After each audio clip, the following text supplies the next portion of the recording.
You would find these Russian kiddies, chasing us like baboon, baboon, baboon. What's up, everyone? Welcome to the Melvin Journey. And you remember we introduced a new segment on the platform where we talk to students and we actually get to know how they've been doing in Russia. So today we're talking to a female student, a medical student, and the things that we're going to hear from her are actually going to be, should I use the word spectacular? Because she's not just a student, she's actually a business person. She has risen to the helm of business that we call her the king of boys. This person's business is, should I say, across the whole country. And we want to know how she's done it. How she's done it as a medical student and also how she's done it in a foreign country. So today we're going to be talking to none other than your name and where you're from, please. My name is Zandi and I'm from South Africa. No, actually, let me reintroduce myself because by the time some of the people are listening to this, I'll be a doctor. So this is Dr. Zandi Mapanga from South Africa, currently in Tambov Medical State University here in Russia. Yeah, I thought your name was Mafanga. Mafanga is actually a surname, also not pronounced as Mafanga, but Mapanga, because it's not an English word. So how do you feel that a lot of people have been getting your name wrong? Because I call you Mafanga, and then you respond. At first, I used to be offended, but as time goes on, I just had to make peace with it because every teacher would say Mafanga, Mafanga, and it just became Mafanga. Okay. Now, the question I have for you is, what made you decide to study in Russia? Because, there are a lot of countries that you could have chosen. And why didn't you stay in South Africa? Why did you decide to study inside of Russia? Okay, that's interesting. So I always wanted to be a doctor, and medicine was the only thing that I knew. As an A student, your first option is if you're an A student, you have to do medicine, followed by law, engineering, and whatsoever. And for me, my interest was in the field of medicine. But when I was doing grade 11, I don't know if it's the same thing in Ghana, but yeah, in South Africa, we call it grade 11, which is pre-matric, basically. I have no idea. That's 1 year before you go to the university or 2 years or... Matric is the final year in high school. Yeah. So I got discouraged and people were telling me, how can you do medicine? It will take long and all of that. You need to start working, make money. And I felt actually, imagine studying for 6 years. That's insane. Why not just get a quicker course, get a job, get married, have children by 25? Yeah, but so I didn't apply in South Africa. And for us, when you want to do medicine, you have to apply when you're doing your grade 11. And normally the applications close early. So I didn't apply because of that particular reason. And when I was in grade 12, the applications were already closed. And I realized that actually, I love medicine. I think I'm passionate about it. And that's the only thing I knew. So fast forward, somebody told me about the opportunity to study abroad. And Russia was an option. So I took an opportunity to come here. Now, I want to know if Russia is the first country you came to after South Africa, or you've been international. Actually, yeah, this is my first time being abroad. And why did you choose Russia then? Because you said you had a lot of options. Why did you choose Russia? For studying medicine, the option that I had was Russia. Okay. So now I want to ask, you got into this country as somebody from South Africa.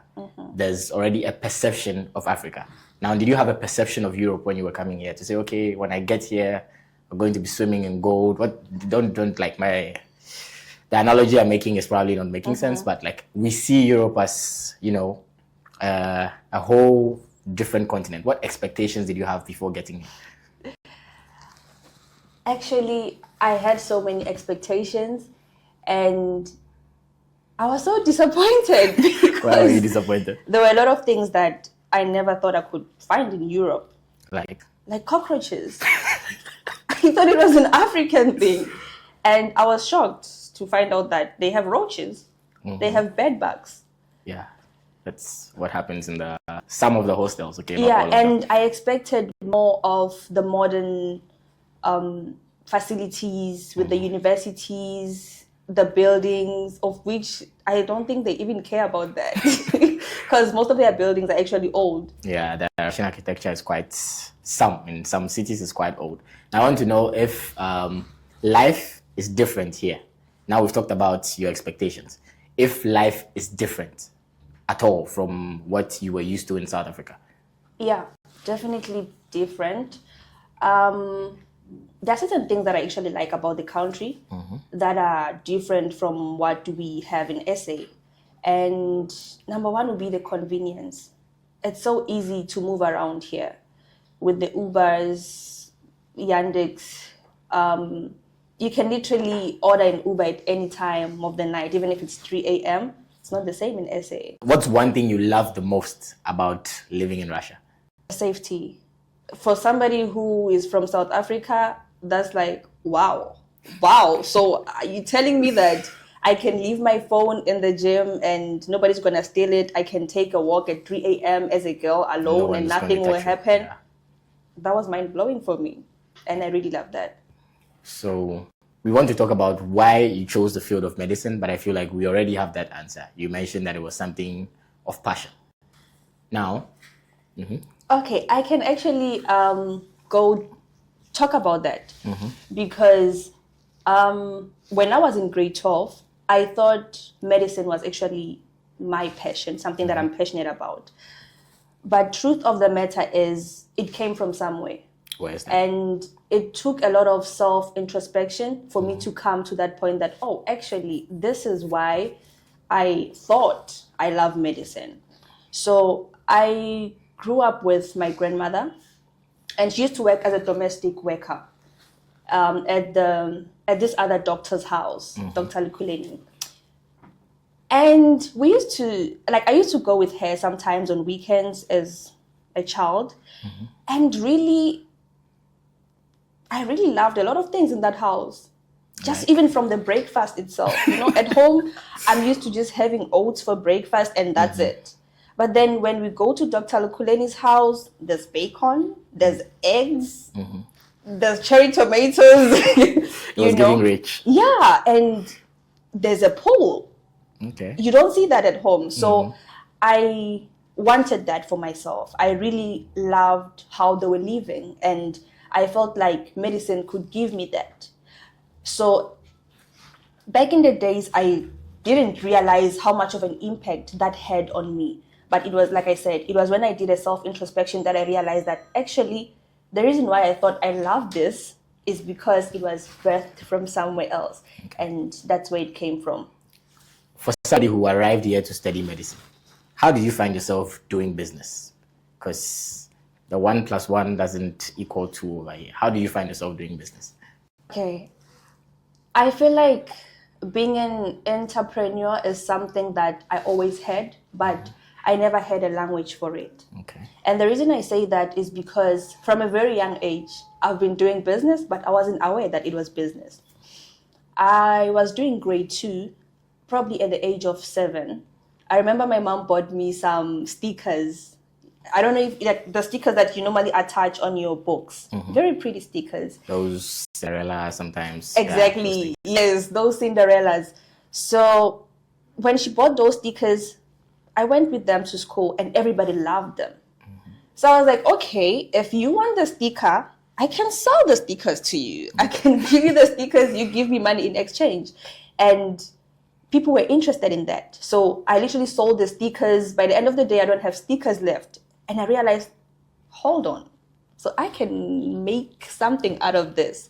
And I told my mom, can you please buy me those stickers? I love them. Obviously, she didn't know what I was doing with the stickers, but for me, I had other motives. So I sold the stickers, had profit, but because I'm just a child, you just want to buy snacks with the money. You don't know about investing or building a business. So it was just something that I used to do. And there are a lot of examples that I can give from that at a time I didn't know what I was doing. It was when I was now understanding all this business and stuff that I was like, oh, actually, it's something I've always been passionate about. It's something I've always been doing, but never had a language for it. So you had the passion. Yes. But what inspired you to start? When you got here, was it that it was a financial difficulty or you saw an avenue that you wanted to exploit? What actually inspired you to start doing business here as a student in Russia? Okay. So I think I'll start from here.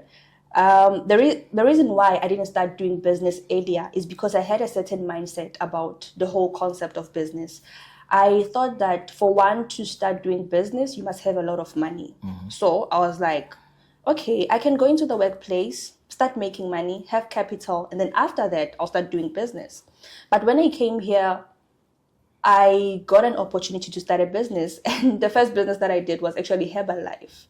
And it was one business that actually opened my eyes to realizing that actually you don't need a lot of money to start doing business. You know how like the Herbalife people will just bump into your DM, hey, hello, do you want to make an extra income and all of that? I was like, who doesn't want to make an extra income? So that's how I got started. So I started doing Herbalife, and then I realized I can make money. So from there, my whole perspective changed. And from that, I started looking for opportunities, which actually makes one an entrepreneur, one who sees an opportunity and makes something out of it. Now, you said not a lot of money. And I want to know, how much is not a lot of money? How much did you start your first business with? It was actually in rands, and that would be, in rands, that would be like 550. So about 2,000 rubles. Okay. To get started. Obviously, you were quite young when starting the business. We have a lot of, should I say, I don't want to call it stereotype, but a certain reaction towards young people trying to start something.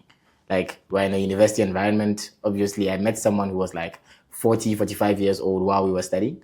Did you ever have that, who is this small girl maybe you're trying to take over someone's business, maybe somebody was doing what you were doing. Did you ever get that, who is this girl and who does she think she is, or what is she starting? That kind of, you feel like, okay, somebody was looking down on you trying to start something for yourself? I wouldn't say there were people who were looking down per se, because I don't think I cared about that. All right. However, when I started my business, the one that I'm currently building right now, which is the Plug Tambov, there was a lady who was doing the same business, and she was doing exceptionally well. Everybody knew her in Tambov. But I started my business regardless, because I think maybe it's a certain kind of mindset that there's enough bread for everybody. Yeah. I'll get my customers. So regardless. Yeah, regardless. So I started with that, and this is where we are today. Yeah. What's the biggest challenge you faced as a student entrepreneur? As a student entrepreneur, I think I would say maybe the lack of knowledge, because I made a lot of mistakes, but I'm still grateful for those mistakes because I learned from them. Okay. You've done some business. You started making some money. But before we even get to the part where you start making some money, I want you to tell us what exactly you do, because we've been saying business, and we don't know what exactly it is you're doing. Maybe you're out there selling something that is unsolicited or business. What are you doing? Okay. I do quite a number of things, but I think the main thing is I sell stuff. I sell everything beauty related, from braids, makeup stuff, hair products, basically anything that involves ladies and beauty. That's what I do. I also braid. I also do makeup. At what age did you see your first big paycheck where you knew that, okay, the business is paying me? At what age? It was at the age of 20 when I was doing Herbalife, because when I started the business, they told me how you can progress to the next level and all of that, and the opportunities that come with you being at that higher level. So I was like, I'll take my money, I'll invest into getting into that level.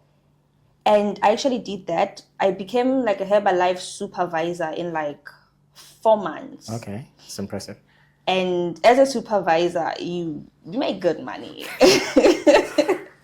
Zandi started making good money. Yes, and good money. For a young person making a lot of money, it's more like a child in a candy store. You don't know what to do with it. Exactly. So did you have that point where you feel like you made some money, you don't know where the money went, or maybe because of you not being, because I feel like making money is there, and handling money is also another skill set. So did you ever have the point where you felt like, okay, money touched your hand, but you were not able to handle it? Yes. Making money is easy, but keeping it is very difficult. Okay. So when I was starting, you make money, you're excited. And the more money you make, the more lifestyle inflation you have. So from spending 10,000 a month, now it's 20,000. And it feels like you need to spend 20,000. But that's not the case, of which is something that you learn as you go. Your business involves a lot of international students, from the stuff you mentioned, braids and hair, beauty related stuff. I assume you deal with a lot of international students. But regardless, if you're dealing with students from other cities, do you deal with students from other cities? Yes, actually, all the cities in Russia. Okay. So if you deal with students from other cities, then you need to go to the post office, you need to go to maybe STEC, the transport agencies. How easy or difficult was it for you to adapt to the Russian language? Because obviously when you go there, you're speaking Russian. So how easy or difficult was it for you to adapt to the Russian language to help build your business? Russian language for me is still a struggle. And I think that's because I had a bad mindset about it, which actually prevented me from learning the language. Because I was like, I'm going back to SA, so what do I need Russian language for? But then when I was now doing business, that actually affected me massively because you need to communicate. I literally receive like stock from other countries. Okay. And I use, some of them are like Russian agents. And we need to communicate. I need to tell them, this is where I'm expecting you to bring my stuff and all of that. And now the language barrier. And on a call, you can't use Google Translate. With the post office, it's better because I can always pull up my phone and translate. But it's a hassle. You're in final year now, yes? Yeah. You soon become a doctor. You've been in this country for approximately 6 years. Yeah. I want to ask, how do Russians treat international students? I think it has gotten better because I think it has gotten better. Because I remember when we were still doing first year, you would find these Russian kiddies, chasing us like, baboon, baboon, baboon. And that would be offensive because you're like, why would you do that? But it has gotten better with time. Let's talk about culture shocks. Have you ever experienced any culture shock? And what was it? Oh, how Russians treat their pets as humans. Okay. I'll give an example.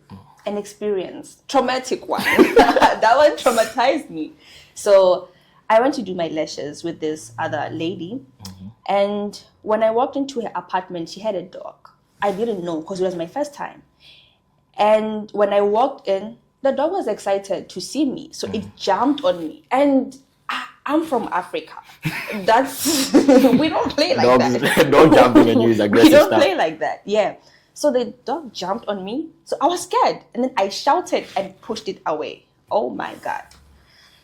The lady got mad. She was like, you scared the dog. You need to apologize to it. And I was like, is it me or the dog apologizing to who? She literally made me apologize to the dog because apparently I scared the dog. The dog didn't scare you. No, the dog didn't scare me. And now because I wanted my lashes done, I had to apologize to the dog. I'm sorry, but I'm going with Nigeria.